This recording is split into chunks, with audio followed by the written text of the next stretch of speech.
Alors, toujours suite 2, la vidéo 1 portant sur les fonctions de référence.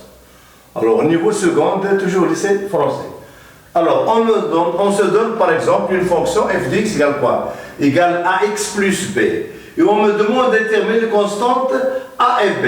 Alors, sachant que quoi? Sachant que le point 1, 2 est de la courbe C indice F. De même, moins 1, 0, le point moins 1, 0 appartient à la courbe C indice F. Alors, on doit calculer A et B. Donc, le point 1 appartient à la courbe C, le point 1, 2 appartient à la courbe C indice F. Je remplace x par 1 pour obtenir 2. Donc, j'obtiens en remplaçant x par 1, A plus B égale 2. En remplaçant x par moins 1, j'obtiens moins 1 plus b égale 0. J'ajoute les deux équations là pour obtenir b égale 1. Alors, en remplaçant b égale 1 dans cette expression-là, on obtient a égale 1. Donc, notre fonction f de x égale quoi? Égale 1x plus b, c'est-à-dire égale tout simplement x plus b. Donc, voilà l'expression de quoi? Dans notre fonction. Voilà. Identification de notre fonction. Alors maintenant, on continue. Alors, les fonctions affines, maintenant, on va passer à quoi? À la fonction carrée. Alors, deuxièmement, fonction carrée.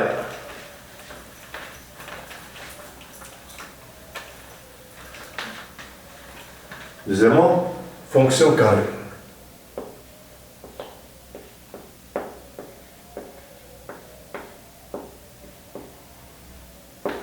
Fonction carrée.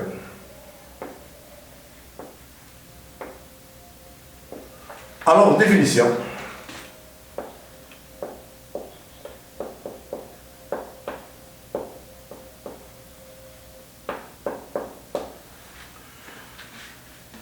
Alors, la fonction carrée, f est une fonction carrée, est une fonction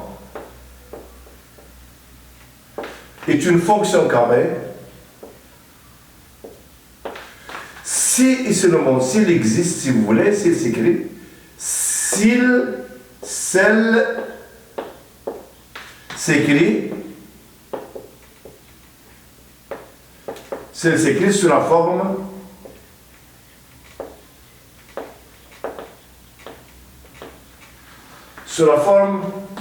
f de x. F de x égale quoi? Égale x au carré. Voilà pourquoi elle est appelée fonction carrée. Elle s'écrit sous la forme quoi? Sous la forme f de x égale x au carré. Alors, de la même manière, on va étudier les variations de cette fonction-là. C'est-à-dire, elle est définie d'abord sur R parce que pour n'importe quel nombre réel, je peux toujours calculer son carré. Donc ici, la fonction f est définie sur R. Alors, si vous voulez, pour tout x élément de R, x au carré est calculable. X au carré est calculable.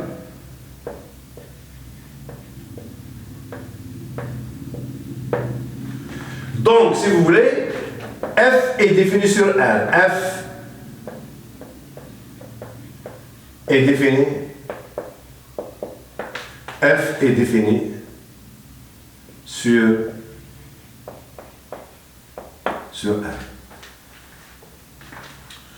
Alors, variation de quoi? Variation de f. Variation de quoi? De f. Alors, comme pour la fonction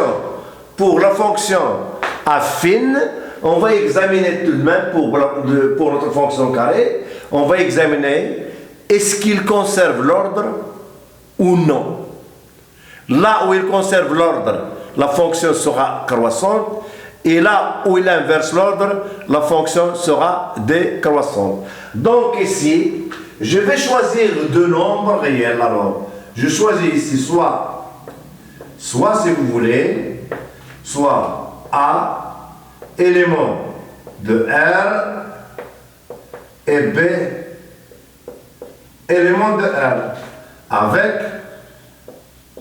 Avec A, il est inférieur strictement à B. On va comparer f de A et f de B. Alors, comparons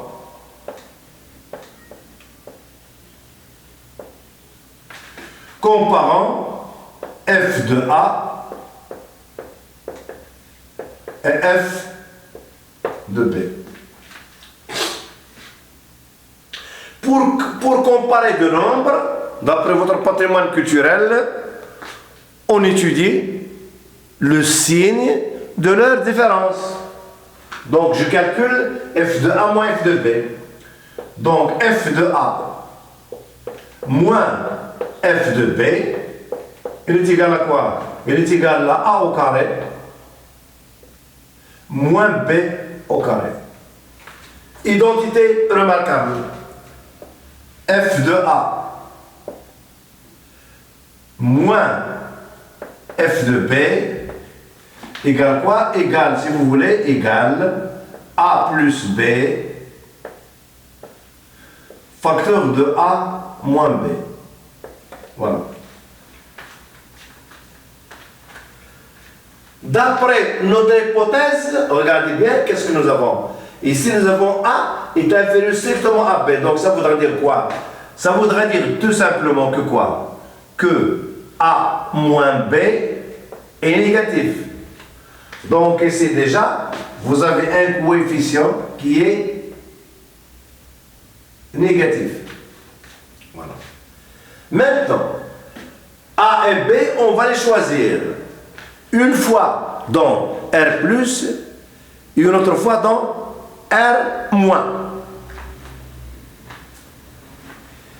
Si je choisis, si vous voulez, A et B de nombres positifs, c'est-à-dire 0, inférieur à A, inférieur strictement à B, alors le coefficient, le nombre A plus B est positif. A plus B est supérieur à 0. Donc, si vous voulez, ce coefficient-là, il est positif. Alors, un nombre positif multiplié par un nombre négatif, ça donne un nombre négatif. D'accord? Donc, on a quoi? On a f de A moins f de B, et il est négatif. C'est-à-dire quoi? C'est-à-dire f de A est inférieur à f de B. Donc, alors faites l'analogie avec le premier cas. A est inférieur strictement à B, l'image de A est inférieure strictement à l'image de B. Donc, c'est notre fonction-là, il conserve l'ordre. Il conserve l'ordre. Puisqu'il conserve l'ordre, la fonction est croissante sur quoi? Sur R+. Sur R+, elle est croissante. Voyons maintenant qu'est-ce qui va se passer pour A et B négatifs. C'est-à-dire, cette fois-ci, j'ai A inférieur strictement à B, inférieur à 0. Les deux nombres sont négatifs. Donc, de même ici, j'aurai quoi? J'ai A moins B, elle est négative. A moins B négatif. Revenons à notre produit. A moins B, elle est négative. Et c'est négatif. Alors, A et B sont négatifs. Leur somme est négative. Donc ici, j'aurai encore A plus B, elle est négative. Alors, j'ai un produit de deux nombres. Tous les deux sont négatifs. Donc, nous aurons ici quoi? Nous aurons cette fois-ci A moins B, elle est supérieur, F de A moins F de B supérieur à 0. Donc, cette fois-ci, qu'est-ce qui va se passer? Eh bien, j'aurai quoi? J'aurai F de A, elle est supérieure à F de B. Et faites maintenant l'analogie. Vous avez ici A, elle est inférieure strictement à B, et on vient de voir ici que F de A est supérieur à F de B. Donc ici la fonction F dans R- inverse l'ordre. il inverse l'ordre. Donc, elle est décroissante. La fonction est décroissante. Donc, la fonction carrée, récapitulation, la fonction carrée, elle est croissante dans R+, et elle est décroissante dans quoi? Dans R-. Donc, son tableau de variation, tableau de variation,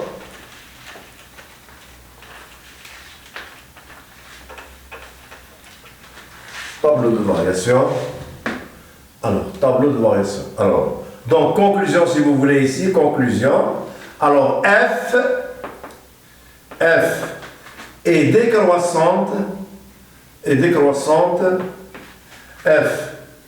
est décroissante sur quoi? Sur R-.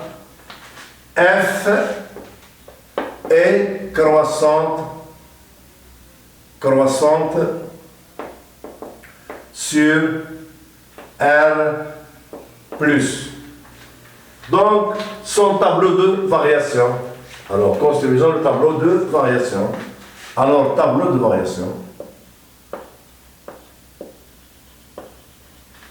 Tableau de variation. Tableau de variation.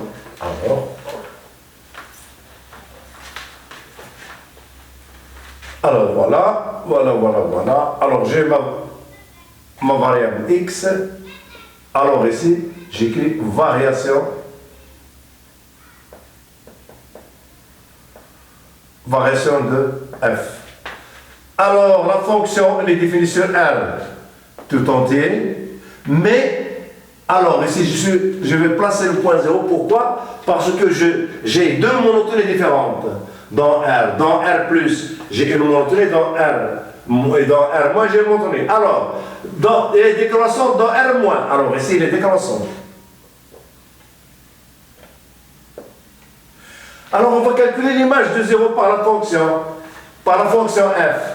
F de 0, c'est quoi? Eh bien, f de 0, il est égal à quoi? Il est égal à 0 au carré. 0 au carré, c'est tout simplement 0. Donc, l'image de 0, c'est quoi? C'est 0. Et puis, il est comment? Il est croissante sur R+. Voilà. Et voilà le tableau de variation de la fonction carrée. Alors, on passe à sa représentation graphique. Alors, je trace mon repère. Un repère O et J.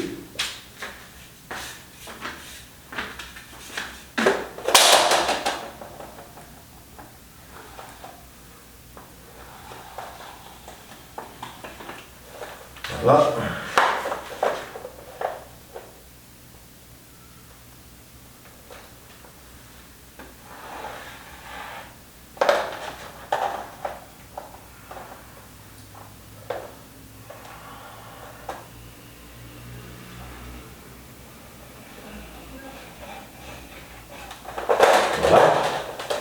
Alors j'ai ici O, je vais graduer l'axe des abscisses.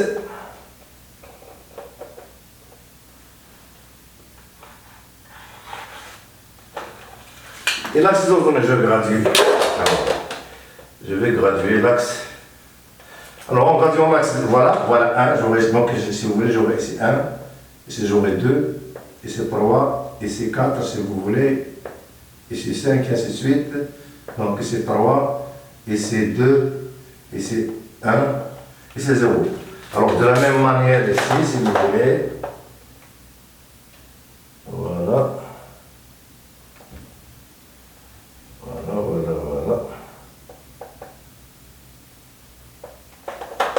Donc, si vous voulez, j'aurai ici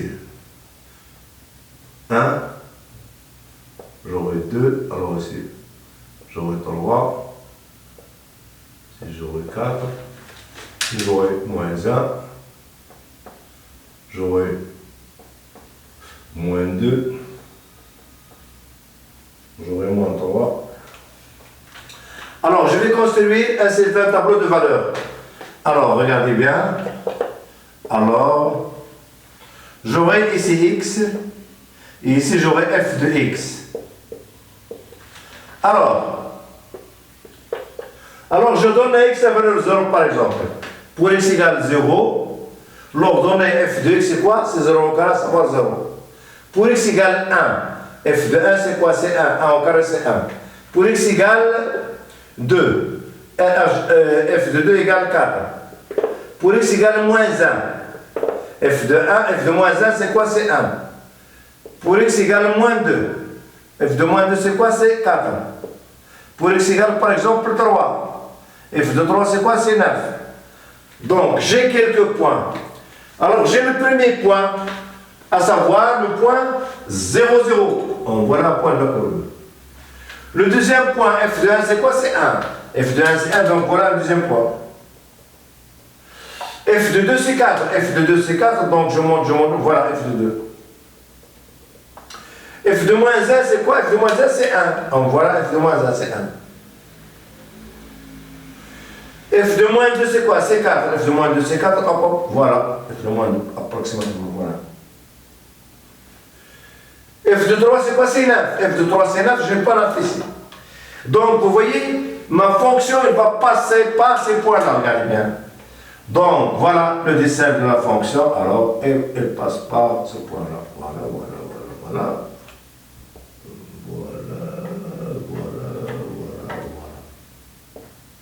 Et voilà ma courbe.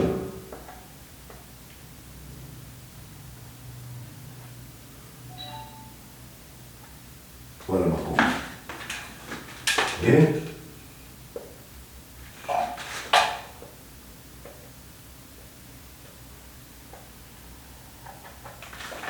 Et voilà la courbe. Y égale, si vous voulez ici, nous écrivons à côté, y égale quoi? Égale x au carré. Voilà. L'équation de la courbe. Et cette courbe-là, elle s'appelle une parabole. Alors, cette courbe s'appelle une parabole. Donc, ici, j'efface ce tableau de variation. Vous voyez, elle est décroissante sur R- et elle est décroissante sur R+. Donc, C indice F est appelé une parabole. Une parabole. Donc, x a pour image x carré représente l'équation d'une parabole. La voici. C'est une parabole. Et regardez bien, ici vous avez un axe de symétrie. Vous voyez, les deux branches sont symétriques par rapport à quoi? À l'axe des ordonnées. Donc ici, si vous voulez, on ajoute ici axe de symétrie. Axe de symétrie. Le point haut, il s'appelle le sommet de la parabole. Une parabole de sommet haut. De sommet haut. De sommet haut. Voilà. Donc, ici j'ai un axe de symétrie. Ici, ce point-là s'appelle le sommet de la parabole.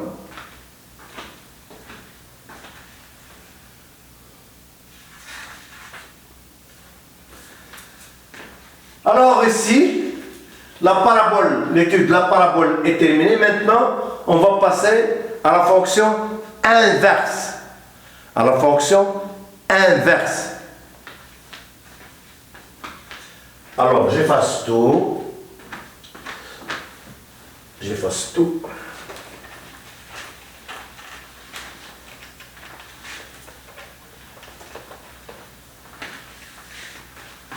Alors, troisièmement, fonction inverse. Troisièmement, fonction inverse.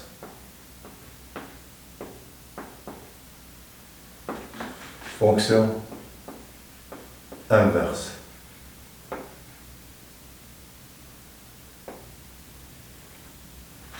Alors, définition.